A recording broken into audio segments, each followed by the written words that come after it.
शुभम ज़ीरोधा वालों ने एक वीडियो लॉन्च करी थी जिसमें वो ज़ीरोधा के साथ क्लॉड को यूज़ कर रहे हैं। तो उसके यूज़ केसेस क्या हैं? बहुत पावरफुल है, बहुत ज़्यादा पावरफुल। लोग कर ये रहे थे कि डेटा निकाल निकाल के चैट जीपीटी में एक्सेल्स अपलोड कर रहे थे, बट अब वो आपको कस्टमाइज जवाब दे रहा है based on your portfolio. Just to try it out, सबसे पहला क्वेश्चन पूछा कि भाई मेरे पोर्टफोलियो में टॉप 3 विनर्स और टॉप 3 लूजर कौन से रहे हैं लास्ट 6 मंथ में। इसने जो है सीधा सीधा आंसर दे दिया। मेरे पोर्टफोलियो में ट्रम्प टैरिफ से कौन सा कंपनी सबसे ज़्यादा इम्पैक्ट करेगा। तो इसने बोला भाई इस साल बहुत सारे स्टॉक मैंने बेचे और इतना टैक्स आ गया तो मेरा दिमाग खराब हो गया। मैंने कहा इससे पूछता हूँ, मेरे पोर्टफोलियो में बता कि मेरा टोटल टैक्स लॉस हार्वेस्टिंग की अपॉर्चुनिटी कितनी है, मैं कितना टैक्स बचा पाऊंगा। तो इसने बोला भाई so it is actually telling me in percentage कि फार्मा में कितना है, इंजीनियरिंग में कितना है। Almost 90% is in small caps. Actually I am a small cap investor, 2.23% ही है लार्ज कैप में। ऐसा क्यों?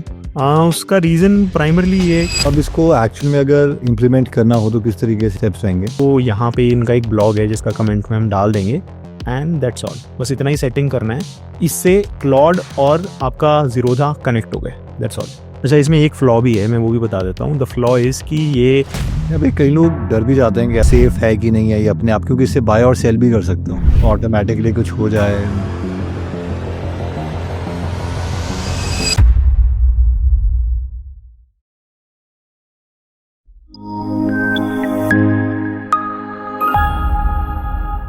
शुभम ज़ीरोधा वालों ने एक वीडियो लॉन्च करी थी जिसमें वो ज़ीरोधा के साथ क्लॉड को यूज़ कर रहे हैं।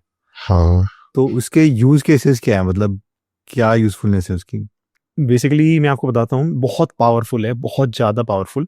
तो यहाँ पे हुआ क्या है कि ज़ीरोधा वालों ने अपना जो आपका पोर्टफोलियो का डेटा है ना, उसका एक्सेस दे दिया है चैट जीपीटी या क्लॉड को, या किसी भी, चैट जीपीटी को तो नहीं, लेकिन बेसिकली एक, अभी टेक्निकलिटीज में बाद में जाएंगे, बट एक प्रोटोकॉल होता है एमसीपी, जो भी उस प्रोटोकॉल को सपोर्ट कर रहा है उसे। आज की डेट में एमसीपी को सपोर्ट करता है क्लॉड। अभी क्या होता है एमसीपी वो सब बाद में बात करेंगे, लेकिन मैं आपको पहले इसकी पावर बताना चाहता हूँ। सो इसमें है ऐसा कि जैसे मानो कि आप कुछ ट्रेड्स ले रहे हो, ठीक है, आपने कुछ खरीदा, आपने कुछ बेचा, आपकी कुछ पुरानी होल्डिंग्स हैं। अब हम सब लोग हैं आलसी, हम जा करके, कितने लोग जा करके एक एक ट्रेड को एनालाइज कर रहे हैं, ये देख रहे हैं कि क्या मैं निफ्टी को बीट कर पा रहा हूँ या नहीं कर पा रहा हूँ, मेरे पोर्टफोलियो का डाइवर्सिफिकेशन कैसा है, मैं किन सेक्टर्स में हूँ, मेरे बिगेस्ट विनर्स कौन से हैं, बिगेस्ट लूजर्स कौन से हैं, ट्रम्प टैरिफ से मेरे पोर्टफोलियो पे क्या इम्पैक्ट आ रहा है। अब ये सब क्वेश्चंस हैं, राइट, जो कि आपके पोर्टफोलियो को इम्पैक्ट करते हैं। लेकिन it is a time taking process. आपको पूरा एक एक कंपनी की थीसिस समझनी है, एक एक कंपनी को एनालाइज करना है, राइट। तो अब ज़ीरोधा ने सोचा ज्यादातर लोग शायद ये खुद नहीं कर पाएंगे, तो क्यों ना, अब अभी लोग कर क्या रहे थे, ऑलरेडी लोग कर ये रहे थे कि ज़ीरोधा में से डेटा निकाल निकाल के चैट जीपीटी में एक्सेल्स अपलोड कर रहे थे और फिर उससे क्वेश्चंस पूछ रहे थे कि भाई मेरे को जरा बता दे ये क्या है, वो क्या है, जो भी, राइट। उन्होंने बोला भाई कुछ करने की जरूरत नहीं है, हम आपका ज़ीरोधा आपके क्लॉड के साथ इंटीग्रेट कर देंगे। आप क्लॉड से जैसे नॉर्मली पूछते हो क्वेश्चन वैसे ही पूछो, बट इंस्टेड ऑफ वो नॉर्मल इंटरनेट से ला करके बस आपको जवाब देगा, अब वो आपको कस्टमाइज जवाब दे रहा है based on your portfolio. Yes, and not just based on your portfolio, Zerodha ने अपनी सारी एपीआईज का एक्सेस भी क्लॉड को दे दिया। कैसे? अब आप उससे स्टॉक खरीद सकते हो, स्टॉक बेच सकते हो, पास्ट ट्रेड्स का होल्डिंग का डेटा ला सकते हो, पास्ट कैश का डेटा ला सकते हो, एंड सो ऑन। उनकी जो भी 8, 10, 20 एपीआईज हैं, वो सारी एपीआईज, अगर कोडर के लिए तो आसान है, वो वैसे भी ये सब काम कर पा रहा था, वो कोड लिख के कि भाई एपीआई कॉल कर ली, यहाँ से चैट जीपीटी को पकड़ा दी। लेकिन अब नेटिवली इंटीग्रेट हो गया, बस आप जाओ क्लॉड पे, जैसे जैसे आप चैट जीपीटी के ऐप पे जाते हो वैसे ही क्लॉड के ऐप पे जाओ क्वेश्चन पूछो, सीधा आपको आंसर मिलेगा फुल इंटीग्रेशन के साथ। So this is what has happened. ठीक है, इसका कोई यूज केस लेट्स से कि भी मैं एनालाइज वगैरह करना चाहता हूँ तो किस तरीके से होगा? मैंने just to try it out सबसे पहला क्वेश्चन पूछा कि भाई मेरे पोर्टफोलियो में टॉप 3 विनर्स और टॉप 3 लूजर कौन से रहे हैं लास्ट 6 मंथ्स में। तो इसने मुझसे बोला कि ठीक है, होल्डिंग इन्फॉर्मेशन ला रहा हूँ, लॉग इन कर रहा हूँ, ये ब्ला ब्ला ब्ला, एंड देन इसने जो है सीधा सीधा आंसर दे दिया। मुझे जाके ज़ीरोधा पे लॉग इन करके मुझे एक्सेल शीट डाउनलोड करके एनालिसिस नहीं करना पड़ा। जैसे इसने मुझे बताया बीटा ड्रग्स में आपको जो है काफ़ी प्रॉफिट हो रहा है, सुप्रिया लाइफ साइंस, E2E में ये कुछ स्टॉक्स हैं जहाँ पे पिछले 6 महीने में आपने प्रॉफिट बुक करा है, ठीक है, या फिर प्रॉफिट हो रहा है। सिमिलरली इसने मुझे लूजर्स भी ला करके दे दिए, अब जैसे यहाँ पे Garware, PIGL and so on. अब जैसे गरवारे मुझे पता है कि हाँ यहाँ पर जो है ट्रम्प के टैरिफ का बहुत बड़ा इम्पैक्ट था, क्योंकि इसका जो है ऑलमोस्ट 80-90% बिजनेस यूएस से आता है। तो इस वजह से जब से वो टैरिफ की अनाउंसमेंट हुई है, ये तो बिल्कुल इसकी हालत खराब हो गई। इसमें मुझे अच्छा खासा प्रॉफिट हो रहा था, लेकिन पूरा लॉस हो गया। So basically this is what happened. This is just one of the simple questions that I asked Claude. ये तो फिर भी थोड़े बेसिक से क्वेश्चन है, कुछ और डिटेल्ड एनालिसिस अगर करनी हो तो वो कुछ एग्जांपल्स। तो मैंने शुरू में बताया था, मैंने कुछ क्वेश्चंस पूछने की कोशिश करी एंड फैबुलस आंसर्स आ रहे हैं। The answers are quality is pretty good. जैसे एग्जांपल के तौर पे मैंने इसको यही क्वेश्चन पूछा जस्ट टू सी कि भाई मेरे पोर्टफोलियो में ट्रम्प टैरिफ से कौन सा कंपनी सबसे ज्यादा इम्पैक्ट करेगा, जस्ट टू सी कि भाई ये इसका आंसर कर पाता है या नहीं कर पाता है। आप में से जितने भी लोग हैं जिन्हें स्टॉक मार्केट इन्वेस्टिंग में इंटरेस्ट है, उनके लिए एक छोटा सा अपडेट है कि जो शुभम है वो संडे को एक वेबिनार कर रहे हैं। तो जिन्हें नहीं पता शुभम के बारे में, शुभम 29 की एज में फाइनेंशियली फ्री हो गए थे, इसलिए अमेजॉन यूएस की जॉब छोड़ के वो बैंगलोर इंडिया शिफ्ट हो गए और एक फुल टाइम इन्वेस्टर बन गए। तो अगर आप इस वेबिनार में इंटरेस्टेड हैं और शुभम के एक्सपीरियंस से सीखना चाहते हैं तो इसके लिए आप डिस्क्रिप्शन में दिए गए लिंक से वेबिनार के लिए रजिस्टर कर सकते हैं। और जैसे ही आप वेबिनार के लिए रजिस्टर करते हो, you will get a free short course on your WhatsApp कि जो स्टॉक प्राइस है किसी भी कंपनी का वो इंक्रीज या डिक्रीज कैसे होता है, प्लस अ कैलकुलेटर जो शुभम यूज करते थे जब वो अपनी फाइनेंशियली फ्री की जर्नी में थे। इसके साथ साथ जब आप संडे को वेबिनार ज्वाइन करोगे तो you will also get a free gift there. हम एक वेबिनार में मैक्सिमम 400 लोगों को एक्सेप्ट करते हैं। अगर इस वीक का वेबिनार आप मिस करते हैं तो आपको अगले हफ्ते तक वेट करना पड़ेगा। So मैंने इससे पूछा which one stock in my portfolio is most impacted by Trump tariff? Just name the stock and quantify the impact.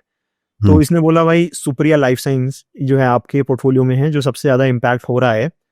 And क्यों? क्योंकि इसका जो है एक 10 से 15% का इम्पैक्ट हो सकता है, क्योंकि इसका 10 से 15% रेवेन्यू यूएस से आता है। बाकी इसने मुझे पूरी डिटेल्ड रिपोर्ट वगैरह भी ला करके दे दी and I can actually read and see कि यहाँ पे क्या हो रहा है। तो जैसे ये जो कंपनी है ना, ये कंपनी एक फार्मा कंपनी है जो कि एपीआईज बनाती है और प्राइमरली यूरोप में एक्सपोर्ट करती है, लेकिन इनका 10 से 15% बिजनेस यूएस से भी आता है। तो यहाँ पर कंपनी जो है 20 से 25% की गाइडेंस दे रही थी एंड एवरीथिंग वाज गुड।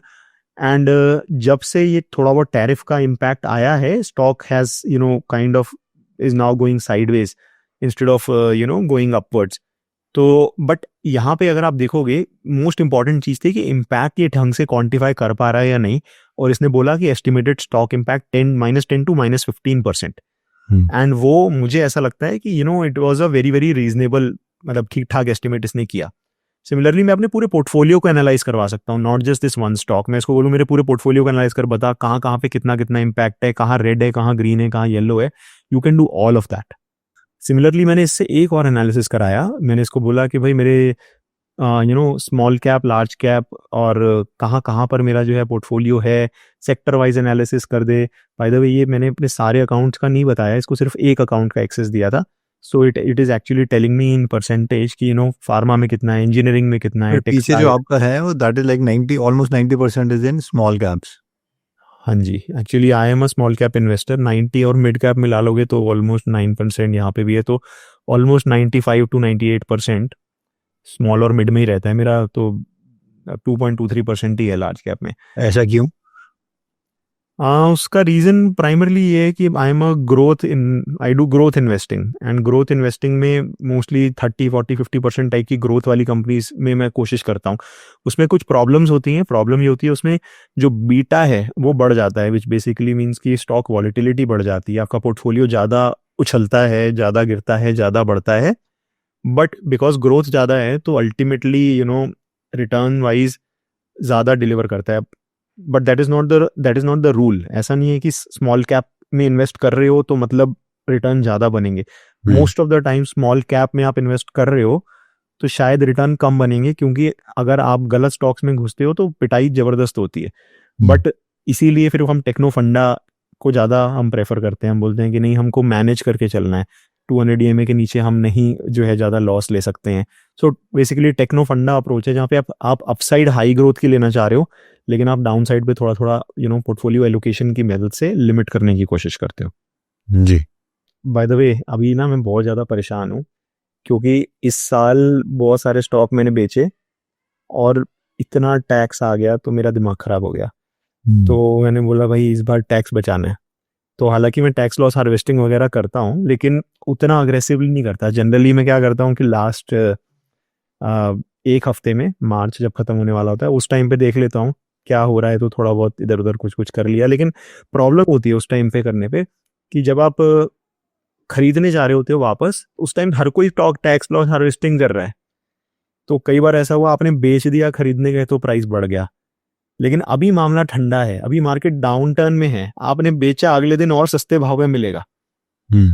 तो, तो मैंने इससे पूछा। जनरली लोग क्या करते हैं कि अपना, अगर आपको वो स्टॉक चाहिए उस टाइम आप बेचोगे, सो बुक बेसिकली करोगे आज लॉस और बेच फिर दो। बाय कर लोगे। हाँ हाँ, सो बेसिकली आपने आज बेचा, आपने नेक्स्ट डे सेम स्टॉक खरीद लिया, same quantity, and the idea is कि सेम प्राइस पे भी खरीद लिया, ताकि आपका बस जो ट्रांजैक्शन है वो बुक हो जाए। और एक बार आपकी ट्रांजैक्शन बुक हो गई तो आपकी जो, एंड ये आप सिर्फ पोर्टफोलियो में जहां पे बड़े लॉस हैं सिर्फ वहां पे करते हो, ताकि आपकी कॉस्ट भी बहुत ज्यादा ना आए। ऐसा नहीं कि जैसा सिर्फ 2% लॉस था चलो इसे बुक कर लेता हूँ, वो सेंस नहीं बनाता, because transaction cost is involve, वो नेट नेगेटिव गेम है। तो आपका 0.2-0.3% का नेट नेट जाएगा। बट द आइडिया इज कि जहां पे ऐसे 20-30% कुछ बड़े लॉसेज हैं, सिग्निफिकेंट लॉसेज हैं, उन्हें बुक कर लो, ताकि जो प्रॉफिट है वो कम हो जाए। एंड ना भी हो प्रॉफिट तो लॉस आपके उसमें आ जाए, and then you can carry it forward, आपकी P&L स्टेटमेंट में आ जाए, आपकी टैक्स में, कि भाई मेरे को लॉस हुआ। अब फिर आप अगले 8 साल के प्रॉफिट पे इसके लॉस को एडजस्ट कर सकते हो। सो बेसिकली अब मैं कोशिश ये कर रहा था, मैंने कहा इससे पूछता हूँ मेरे पोर्टफोलियो में बता कि मेरा टोटल टैक्स लॉस हार्वेस्टिंग की अपॉर्चुनिटी कितनी है। अब ये करने के लिए से मुझे एक एक ट्रेड पे जाना पड़ेगा, कहाँ पे बड़े लॉसेज हैं वो सब देखना पड़ेगा। तो यही क्वेश्चन मैंने इससे पूछा कि do I have a tax loss harvesting opportunity this year, are there stocks that I can sell, and how much tax can I save using tax loss harvesting. तो मैं कितना टैक्स बचा पाऊंगा। तो इसने बोला भाई कि आप 50 लाख रुपए का लॉस बुक करो, जो आपको कुछ कुछ स्टॉक्स में हो रहा है, एंड आप ऑलमोस्ट लॉन्ग टर्म और शॉर्ट टर्म मिला के ऑलमोस्ट 16 लाख का टैक्स बचा सकते हो। एंड बाय द वे यहाँ पे अगर आप देखो, इट इज सेइंग कि despite the losses you will still be net positive with 57 lakh in net gains, after considering the profits and everything. But the point that I'm trying to make here is कि portfolio में losses are inevitable, so ऐसा नहीं हो सकता कि loss ना हो, and basically you should embrace the losses. But I think the net पे अगर आप देखो तो आपका बस प्रोसेस ऐसा होना चाहिए कि लॉस जो है वो छोटे रहें एंड प्रॉफिट बड़े रहें। अब जैसे अगर आप यहाँ पे बिगेस्ट प्रॉफिट वाली ट्रेड देखोगे तो उसका जितना ही टोटल लॉस बता रहा है उससे ज्यादा प्रॉफिट उस सिंगल ट्रेड में है। सो अल्टीमेटली गेम वही है कि प्रॉफिट जहाँ पे हो रहा है उसे बड़ा रखो और छोटे छोटे लॉसेस बहुत सारे होंगे। सो वो दैट इज इनएविटेबल। शुभम, अब इसको एक्चुअल में अगर इम्प्लीमेंट करना हो तो किस तरीके से, मतलब क्या स्टेप्स रहेंगे?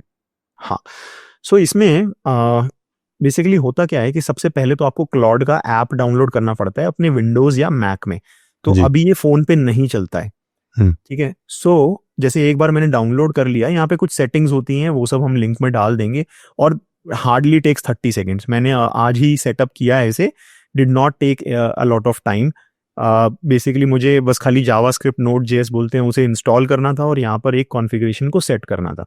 इन्होंने जो है दिए हुए इंस्ट्रक्शन, बट मेनली 2 चीज़ें हैं। आप 2 सॉफ्टवेयर हैं, एक है Node.js, एक ऐप, मतलब ये बेसिकली जावास्क्रिप्ट है। तो ये आपको बस यहाँ पे लिंक दिया है, इस पर क्लिक करके इंस्टॉल करना है।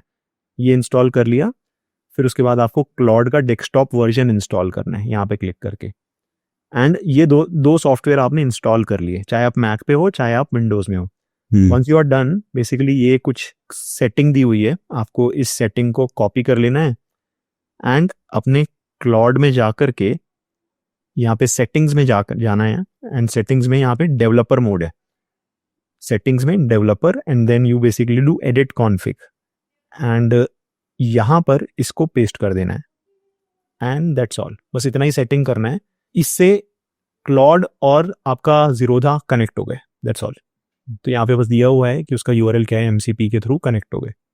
अभी कई लोग डर भी जाते हैं कि ऐसा तो नहीं होगा कि मेरा जो पोर्टफोलियो है वो कुछ सेफ है कि नहीं है ये अपने आप, क्योंकि इससे बाय और सेल भी कर सकते हो। हाँ, ऑटोमेटिकली कुछ हो वो जाए। ऑटोमेटिकली नहीं हो रहा है, क्योंकि क्लॉड पे आप जब प्रॉम्प्ट डाल रहे हो ना, वो हर प्रॉम्प्ट के बाद नीचे आपका अप्रूवल मांग रहा है। सो जैसे ही आप प्रॉम्प्ट डालोगे, अगर वो एक्चुअली में ज़ीरोधा के पास कॉल जा रही है तो वो यहाँ पे आपको ऑथराइज करने को बोलेगा हर बार। सो एकदम ऐसा मैजिक नहीं है कि आपने कर दिया और सब अपने आप होता रहेगा। So it requires an authorization, तो वो सेफ़ है। एंड बाकी मैं इनकी वीडियोज़ वगैरह देख रहा था, ये बोल रहे हैं कि भाई आपका डेटा जो है वो हम नहीं भेजते हैं, ऐसे रिवील नहीं करते हैं। तो मतलब कि एटलीस्ट इनकी बात सुन के तो लगा कि हाँ it is safe because of the authentication, and they are saying कि आपके डेस्कटॉप पे होता है, we don't send the data remotely. But बाकी तो मतलब जो है इसको उतना डिटेल में आप बोलो एज अ सिक्योरिटी एक्सपर्ट, वैसा तो मैंने भी एनालिसिस नहीं करा है। एंड बाय द वे सारा का सारा जो डेटा है वो रीड ओनली है, तो बेसिकली आपके पोर्टफोलियो से रीड सब कुछ कर सकता है वो। आपके पोर्टफोलियो में राइट करने के लिए देन आपको प्रॉपर ऐसा ऑटोमेटिकली नहीं कर पाएगा, आपको सब कुछ बार बार ऑथराइज करना पड़ेगा। इनफैक्ट रीड के लिए भी 10 बार वो ऑथराइजेशन मांग रहा था, मैं ही परेशान हो गया बार बार ऑथराइज कर पे। सो तो अब इसका मतलब कितनी ज़्यादा यूजेबिलिटी है, मतलब एनालिसिस वगैरह करने में, जैसे ट्रम्प वगैरह ये वाला बहुत अच्छा फीचर था। यूजेबिलिटी इज अब डिपेंड्स ऑन योर क्रिएटिविटी। तो जिनके पास टाइम नहीं है एनालिसिस करने का, या बेसिकली देखो सबसे ज़्यादा यूज़ पता है किसके लिए है? जो अपने पोर्टफोलियो में 1000 स्टॉक भर के बैठे हैं। क्योंकि उनको जो है ना वो इतना ज़्यादा दिक्कत होएगी वो पता लगाने में कि अब करूं तो करूं क्या, किसे बेचूं किसे रखूं, इतनी कंपनियां हैं, किसी के बारे में कुछ नहीं पता। तो ऐसे ही लोग जो है वो जाते हैं फिर एक्सपर्ट्स के पास, प्लीज़ हमको आप फीस ले लो, हमारा पोर्टफोलियो एनालाइज करके हमें बता दो क्या क्लीन अप करना है। तो वो काम आप इससे करवा लो। सो जस्ट इसको अपने पोर्टफोलियो का एक्सेस दे दो, उसे बोलो भैया तू कर बिंदास तुझे, और मुझे बता क्या रखूं क्या बेचूं, जहाँ पे अच्छा है वो रखूंगा, जहाँ पे खराब है वो बेचूंगा। This is for the screening purposes, उसके बाद खुद एनालिसिस करनी पड़ेगी। हाँ। बट मतलब कि and then for example maximum लोग रिटर्न ही नहीं कैलकुलेट कर पाते कि पोर्टफोलियो में रिटर्न कितने आ रहे हैं। तो क्योंकि इतना ज़्यादा मुश्किल एक्सरसाइज है एक एक ट्रेड को और एक एक एंट्री को, कि भाई यहाँ पे पैसा आया यहाँ पे पैसा गया, बहुत मतलब it's not a very trivial job. तो वो सब जो हार्ड वर्किंग काम है वो आप इससे कराओ। स्टॉक एनालिसिस का काम है वो। आप अगर आप बोलो उन्हें एक सिंगल कंपनी का एनालिसिस कराना है तो भाई वो टाइप करके भी हो ही सकता था कि भाई इस कंपनी का एनालिसिस कर दे। उसके लिए फिर आपको इंटीग्रेशन नहीं चाहिए था, मेनली ये हैवी लिफ्टिंग के लिए चाहिए। अंडरस्टूड। तो मोस्टली डेटा क्रंचिंग के लिए बहुत सारा डेटा है, अनऑर्गेनाइज्ड है, हाँ बहुत जल्दी आप ऑर्गेनाइज कर सकते हो। कोई आप अपने पोर्टफोलियो में अगर कुछ ज़्यादा जल्दी एनालिसिस चाहिए, that can be done. Yes. अच्छा इसमें एक फ्लॉ भी है, मैं वो भी बता देता हूँ। द फ्लॉ इज़ कि ये जितनी देर तक उससे कन्वर्सेशन चलेगी बैठ के एमसीपी सर्वर पे ज़ीरोधा और उसके बीच में, हर चीज़ आपके चैट में कॉन्टेक्स्ट विंडो होती है उसमें काउंट होता है। एंड जो फ्री यूजर्स हैं उनकी कॉन्टेक्स्ट, उनको बहुत लिमिटेड चैट मिलती है। तो मैं जब ट्राई कर रहा था तो 1-2 चैट करने के बाद बोला भैया आज के लिए इतना ही, अब आना 8 घंटे के बाद। तो फिर मेरे पास दूसरा अकाउंट से प्रो वाला था, so I demoed using the pro account. तो उसमें तो मतलब you can use as much as you want. तो बेसिकली एक चीज़ वो भी है कि ज़्यादा बड़ा आप करोगे तो आपको प्रो खरीदने के लिए पुश करेगा। Got it. ठीक है, आई थिंक कोई और नया अपडेट आता है एआई से रिलेटेड तो Certainly, we'll bring it up. ठीक है शुभम, ओके, जय हिंद। जय हिंद, thank you, bye bye. Bye bye. Okay, तो इस संडे का वेबिनार ज्वाइन करने का लिंक हमने डिस्क्रिप्शन और फर्स्ट कमेंट में दे दिया है। सी यू इन द वेबिनार।